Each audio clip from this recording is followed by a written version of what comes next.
Hello, BookTube. A nice big Monday mail haul to start the week.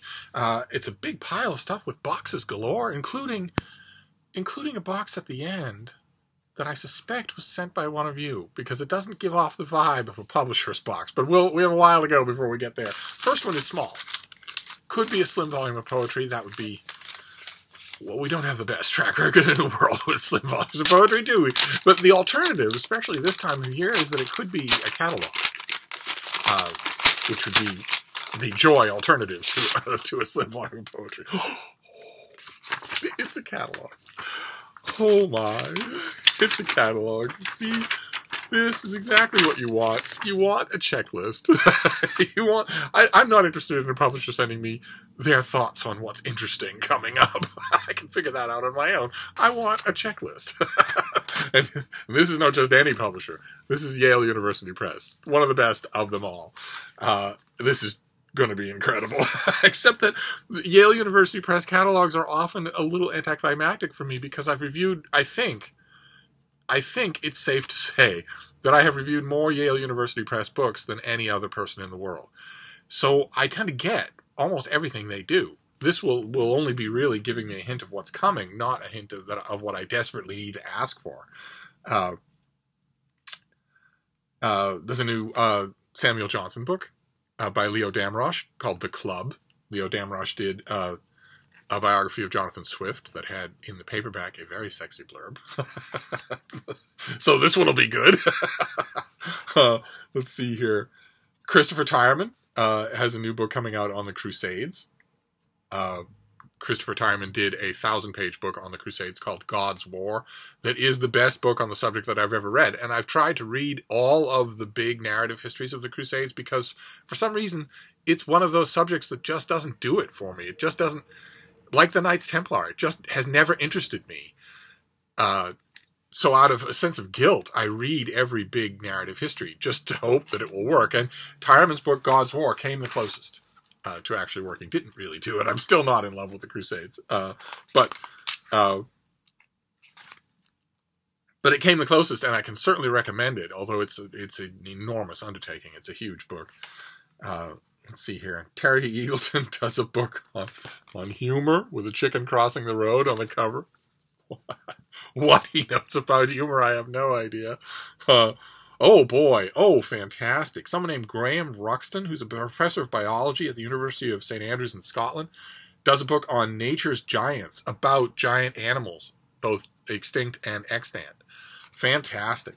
Giganticism in animals is, of course, there's a part of me that's only 8 years old, so giganticism in animals fascinates me endlessly.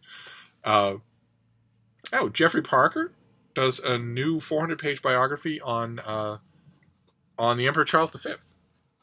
A boggy subject, tough to nail down, tough to find and make a real good narrative through line, and so biographers have tended to avoid him, at least for the American market.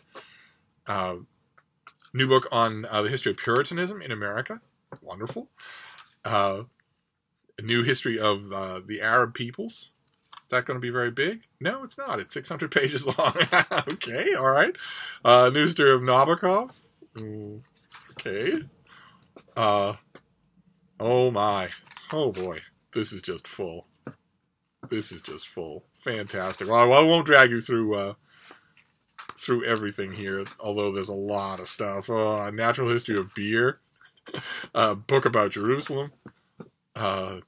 Wow. All right. So what we'll do, since we're not going to new 500-page book on culture in Nazi Germany. Since I'm not going to drag you through. I'm not going to drag you through all of this, I promise. So instead, what we'll do is just we'll flip. Oh my. We'll flip to the paperback section and see if Steve is blurbed.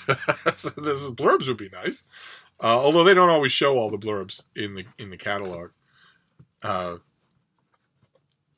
books will often contain a lot more, but we can at least see what I reviewed. Like, for instance, Packing My Library by Alberto Mango. I reviewed that.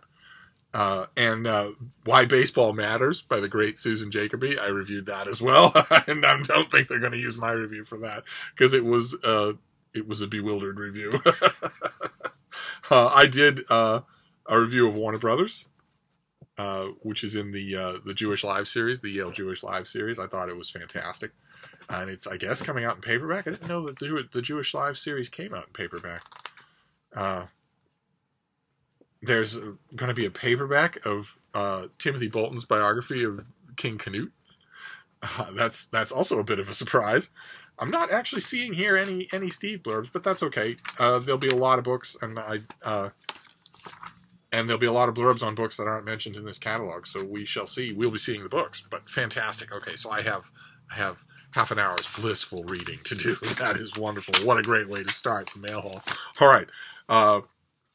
So let's move on. Let's move on to the packages themselves. Let's see here. I've got Frida Bean right here. We'll see if she's in any mood to jump for her supper. Are you in any mood to jump for your supper? You are. You are. Oh.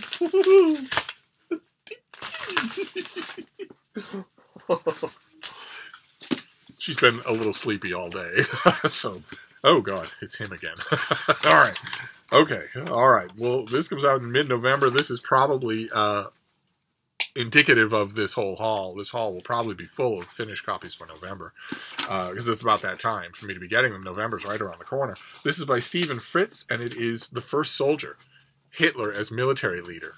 This is the finished copy of a book that I remember correctly when we saw the advance copy. This tries to put forth a revisionist view of Hitler as a military leader. The standard commonsensical view that anyone would have to think is that he was a military leader with an extremely mixed reputation.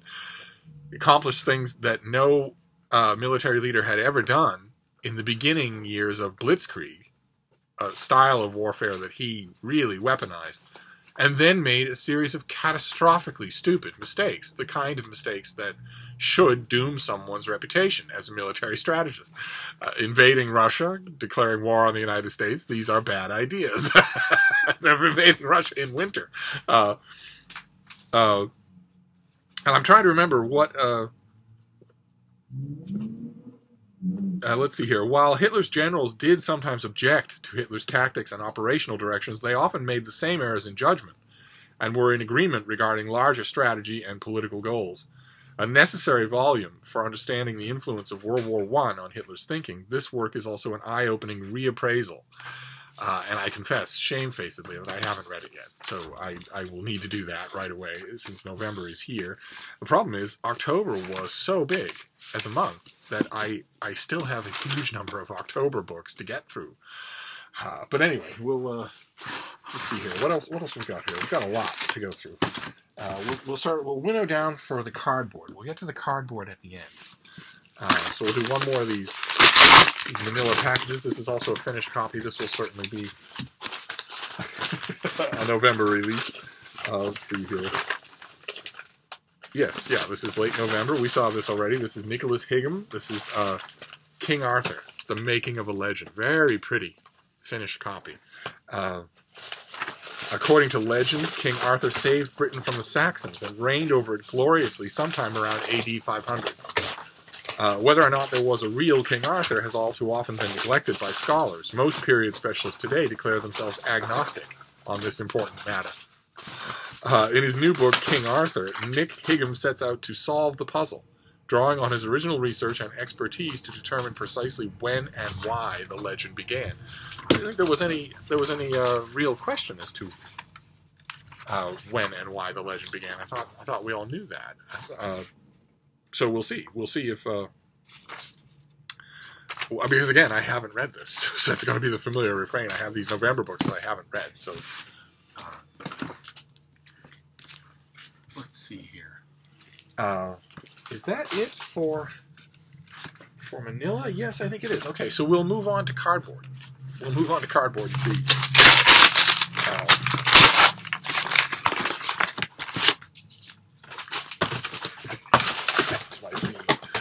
Okay, great. Fantastic. This is another November finished copy. This is Richard Brookhiser's biography of John Marshall,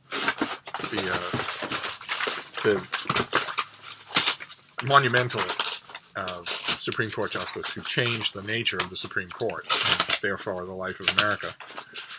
And I've had this. Bridget Brookhiser, an author I really like. I've had this. I haven't got to it. So this is November, my November reading that's coming up here for nonfiction November. Obviously, one of the reasons why I haven't really made a TBR for the specific reading prompts of Nonfiction November, which is an event hosted by Gemma at Nonfic Books and Olive at Book Olive. One of the reasons why I haven't made a specific TBR is because 9/10 of my reading is nonfiction. so I guarantee you that the prompts that have been given I am going to cover in the course of November. Let's see here. Yeah, this is all about the heft and reach to the Supreme Court that John Marshall simply made up. So it'll be fascinating. Marshall has had a few big biographies, a few landmark biographies. I don't know. No read on this one. Brookhiser's done a lot of really good work. One of the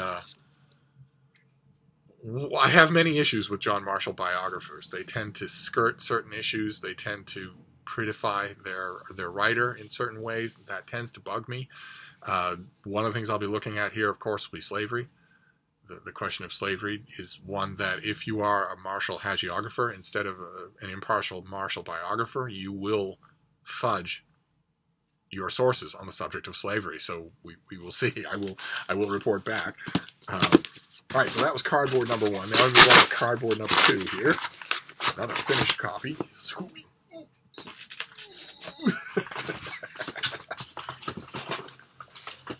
Oh my. Oh my. Okay, this is... Wow, this is not known to me. I don't think I've seen this before. This comes out in December, and it's For the Sake of the Game. Stories inspired by the Sherlock Holmes canon. Edited by Laurie King, who's done a long string of Sherlock Holmes pastiche novels, the Mary Russell novels, and Leslie Klinger, who's a fantastic editor in his own right. Look at that. Is that... Well, that's a top-coated figure in front of a crypt of some kind. It's evocative. I don't know that it's supposed to be specific. What have we got here? For the Sake of the Game is the latest volume in the award-winning series from New York Times bestselling author Laurie King and Leslie Klinger, to be published in hardcover on December 4th, in time for the holidays.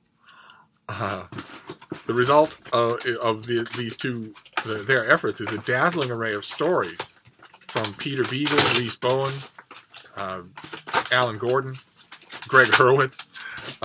Some are pastiches featuring the recognizable figures of Holmes and Watson. Others step away in time or place to describe characters and stories influenced by the Holmes world. Some of the authors spin whimsical tales of fancy. Others tell hardcore thrillers. Oh boy. It's a collection of Holmes pastiche fiction, and it's not the first in a series. I need to get the others. Oh boy. Okay. All right. Fantastic. Well, this comes out in December, but of course I'm going to read it right away. I'm a huge Sherlock Holmes fan, and I love Sherlock Holmes pastiche fiction, even though sometimes it infuriates me.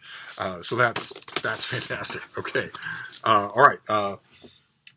Now let's move on to the boxes. We've got 3 boxes to do here, ending with a big one that seems a little off.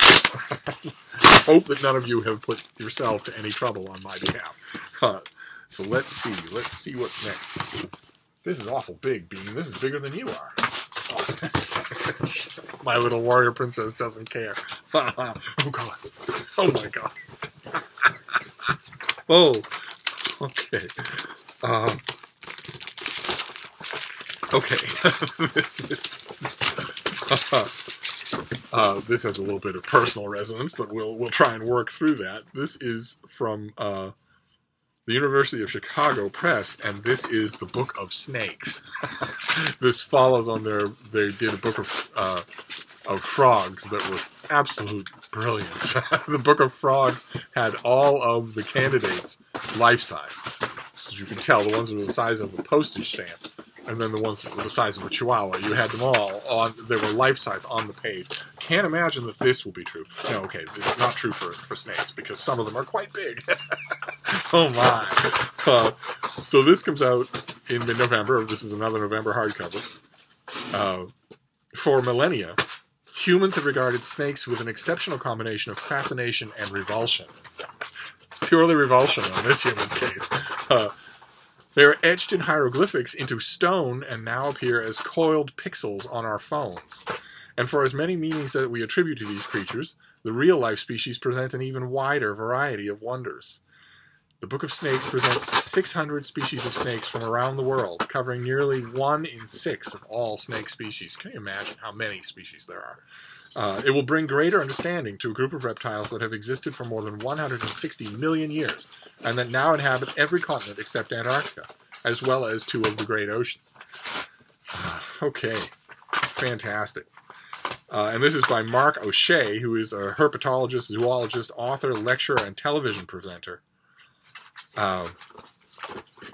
Fantastic. Okay, so this is just going to be an enormous, full-color, illustrated guide to some of the snakes of the world. And the reason that I recoiled is because I have been bitten by almost every kind of snake that exists outside of Australia. I've been certainly bitten by more poisonous snakes than anyone that you're likely to listen to today on BookTube. And it has been no picnic at all. I could tell thee tales that would make thy several hairs stand on end like quills upon the fretful porpentine. I have been bitten by poisonous snakes, including some snakes so poisonous that the people with me at the time that I was bitten immediately started treating me as though I were dead, when actually I am immune to cytotoxins. So venom cannot kill me, but it can hurt me. It can hurt me quite a bit. It can make my hand swell up like a ball, like a beach ball, so that there are little indentations along the periphery of the ball where the tips of my fingers are, and all the rest is just this big bright red ball. Intensely painful. And some snakes, particularly in India, will go out of their way to bite you. That's not true for most of them. I'm willing to admit, even though they're spawns of Satan, I'm willing to admit that they are more sinned against than sinning. In the American Southwest, for instance, it's absolutely crawling with rattlesnakes of all different kinds. In the American South, there's absolutely crawling with adders, copperheads, and whatnot. But you pretty much have to bother them. They usually won't bother you. They usually won't try to bite you, because venom is a big expense in a snake's body. They don't want to waste it. But in India, in cobras, will try. They will come for you from a great distance away. I could tell you stories. Oh my God, you must all come over here to Hyde Cottage. We'll stock up with cheap wine and cheap calzones, and once the wine is flowing, I will tell you snake stories that will curl your hair. So this will be emotionally invested reading, but I bet I'll learn a lot. So that's wonderful. I'll move on to the next box here. It's big, but it's fairly light. I bet it's one finished copy. Something. Let's see. Somebody sure is eager for it. What are you going to do with that, Frida? It's a whole box. How are you going to eat that? How are you going to do that? She's trying to figure out a way. I was right. It is one finished copy. It just was in a box. Oh, okay. All right. We saw this in the advance copy. Great. This is another November finished copy. Good Lord. Aside from the Sherlock Holmes book, we're all November. This is making my November shelf. I need to move my November shelf. I need to make a shelf. The current shelf of my the bookcase of my workbooks is organized by month. And right now, the top one is still October with 100 books, because October was an absolute deluge. It was more books than I could possibly review. And so that shelf is still buried in books, even though October is almost over. By now, I should long since have moved November up. And I haven't done it, because there's going to have to be spillover. I'm going to have to review some October books in November. I'm going to have to. But anyway, this is Andrzej Bobowski, translated from the Polish. And this is Wartime Notebooks, France, 1940 to 1944. This is the finished copy. I think we saw this already. When the young, aspiring writer, Bobkowski, a self-styled cosmopolitan Pole, finds himself caught in occupied France in 1940, he regarded his reflections on culture, politics, history, and everyday life. He recorded them, published after the war, his notebooks offer an outsider's perspective on the hardships and ironies of the occupation. And that's right up my alley, and yet I haven't read it. So I have a Wartime Notebooks, about a cultured Pole living in occupied France, and I have a book on, you know, the dictator who ordered the occupation of France. I've got it all, and I haven't done it. I will make inroads this week.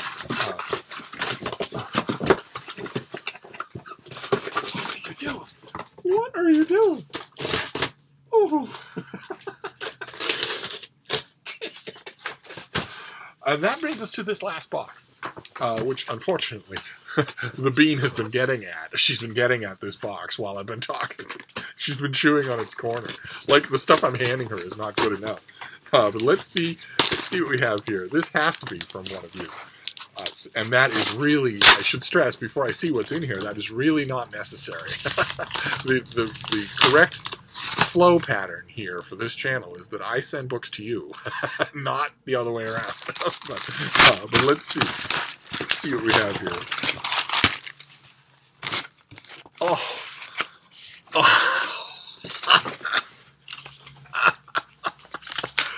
Oh my. Oh my. Alright, so the very first thing is a peanut butter treat. This is a box of books from one of you. Oh my god, thank you so much. It starts off with a treat, because I guess you've all taken Frida to heart. And the PS of the note the note that's included is hi to sweet Frida Bean. I don't know what she's going to do with this. If I know my girl, she's going to be more interested in destroying the stick than eating the treat. I will find out. Oh my, so what have we got here? Okay, it's mostly Penguin Classics, but it's not all Penguin Classics. Before we get to the Penguin Classics, oh my god, this is incredible. Before we get to the Penguin Classics, we get a stack of Signet Regency romances. They are right here. My Signet Regency romances are right here. And now I have a whole stack more of them. What have we got here? There's Dorothy Mack, The Last Waltz. A beauteous young gambler stakes her heart in a high-risk game of love. Oh my. Then what have we got? Barbara Hazard, she's so good. Barbara Hazard is so good. The Turnabout Twins. There they are. They look like trouble. Twin beauties share twin passions for a dashing but decidedly singular gentleman. Oh my. Oh goodness. Oh, then what? Oh, then Miranda Cameron, The Dissolute Duke. There they are. At an open window, there's a balustrade in the back, and the estate that they're on, these classic old illustrated covers. A high-minded beauty struggles to resist the maddeningly handsome, notoriously rakish lord. Then what? Then something from Catherine Coulter called The Autumn Countess. Boy, what a lovely cover. Look at that. That's a hunting study. You've got hunting scenes on the background, and they're dressed for the hunt. What have we got here? Marrying Regency England's most elegant nobleman meant danger for a headstrong young beauty who feared for her heart. You people are so good to me. Then what have we got? Elizabeth Hewitt. This is The Worth Inheritance. He's helping her with a necklace, and she's admiring it in the mirror. A beautiful heiress must learn to tell true love from lovely lies. Then what? April Kilstrom. April Kilstrom is so good. She is so good. This is The Charming Imposter. Look at that. And a bold young lady leads a bewildered lord in a dizzying dance of love. And there's a gentleman in the background looking on through his eyepiece. Oh my. And then the last one is Sandra Heath, A Change of Fortune. Where there we have our couple, and there's a winter scene in the background with snow on the window. In real life, in a Regency Manor house, there would be a heavy curtain drawn over that window to keep the heat in. But let's see here. Danger threatens a proud beauty when she falls from fortune, then falls in love. Oh my god. So I have a huge stack of new Regency romances. This is lethal. This is absolutely lethal. I was just talking about how I need to make inroads into November's new books. And then I get these. My kryptonite. Oh my. All right. Now we get the penguins themselves for Project Penguin, which is this back wall here. A beautiful trade paperback of Tessa the D'Urbervilles by Thomas Hardy. What else have we got here? The Mark Musa Inferno, first book of the Divine Comedy in trade paperback. Don't think I have it in trade paperback. Let's see here. The standard Penguin Classic abridgment of The Decline and Fall of the Roman Empire by Edward Gibbon. Penguin also makes the unabridged in 3 huge volumes, but this abridged 1 volume of theirs is one of the most popular books they've ever done. And you can see why. Right, because the ordinary reader wants to experience Gibbon's Decline and Fall of the Roman Empire, but they don't want to sink 2 years into reading it. So they want to read an abridgment, but not just any abridgment. They want this is where the editorial cachet of a publishing line comes in. That's where you earn back the trust that you have developed. Is that those readers, those busy, metropolitan business people and whatnot who want an abridged Gibbon, will look for the right one. They'll look for an editorial team they trust, and that's Penguin Classics. So that's why this volume has done really well for them. Ooh, Washington Square by Henry James in a nice brooding cover. Very nice. What else? This is so nice. This is incredible. Then we have a mass market paperback of The Woodlanders by Thomas Hardy. And lastly, what have we got here? The Penguin Classic abridgment of Pamela by Richardson, which is, again, they knew that there was a need in schools and in the public for abridgments of an 1,100-page book, so they did it. So they made an abridgment, which is not hard to do. It's not hard to do that with Gibbon. Gibbon has whole chapters of geography that you can just cut out, and it's not hard to do it with a big novel like this either. A big novel like this takes its time, spreads its elbows. You can cut that part out. You can cut out a lot and make an effective narrative. Wow. Oh, my. Okay. Penguins and Regency romances plus a dog treat. What a way to start the week. Bean, do you want this? Do you want the box? Yes? No? She's all cardboarded out here. All right. So that's it. That is our mail haul to start off the week. We're going to have to do a seed pile of some kind here. We've never been daunted yet, so let's just keep trying. First we have the Book of Snakes. A large fraction of the snakes that inhabit this world. So it won't be particularly easy reading for Steve, but I will control my cringing. Then Wartime Notebooks. In a finished copy. The First Soldier, also in a finished copy. A finished copy of King Arthur. A finished copy of Richard Brookhiser's new biography of John Marshall. For the Sake of the Game, a new collection of Sherlock Holmes pastiche fiction. I can't wait to see if the earlier volumes, are available to me. Then a literal stack of Penguin Classics. And then, to top it all off, amazingly, a stack of Regency romances. Of old-style Signet Regency romances. Amazing. Plus, the Yale catalog for all sorts of goodies coming up. So there you go. Wow. What a bookish way to start the week. Sorry for the length of the video, but if you got treasures like this in the mail, your video would be over long too. Anyway, I'll wrap this up for now, but I'll see you soon. Thank you, BookTube.